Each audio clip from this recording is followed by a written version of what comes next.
The drop in equity pricing in 2008 for low-income housing tax credits left many affordable housing partnerships with a gap in funding. Fortunately, Section 1602 of the American Recovery and Reinvestment Act of 2009 enabled state housing agencies to return a portion of their 9% tax credit pool to the Treasury Department in exchange for 85 cents on the dollar in cash. The state housing agency would then grant this cash to affordable housing partnerships with funding gaps. These grants are referred to as 1602 exchange funds. Partnerships are required to expend 100% of their 1602 exchange funds by December 31, 2010, or they will have to forfeit any 1602 funds that have not been expended.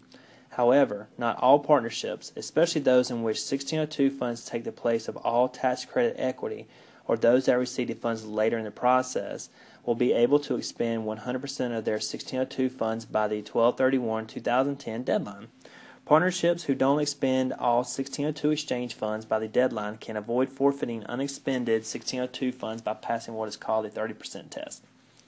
The 30% test says that if a partnership has not expended 100% of its Section 1602 funds by December 31, 2010, it is required to demonstrate that it has incurred by December 31, 2010, at least 30% of the project's total adjusted basis in land and appreciable property that is reasonably expected to be part of the low-income housing project. If a project does not meet this 30% test as of December 31st, all Section 1602 funds that have not been drawn down by that date to pay for eligible costs incurred will be forfeited by the owner. Here's an example of a partnership that has not expended all of its 1602 funds by December 31st, 2010.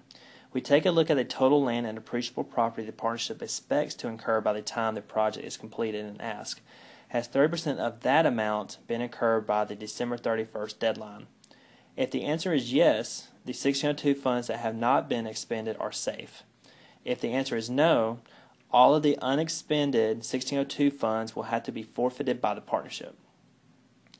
For more information regarding 30% test requirements, you can contact me at 678-867-2333 or at my email chris.key@novoco.com. Please remember again, however, that if all the partnership's 1602 funds have been expended by the deadline, there is no 30% test for the partnership to pass.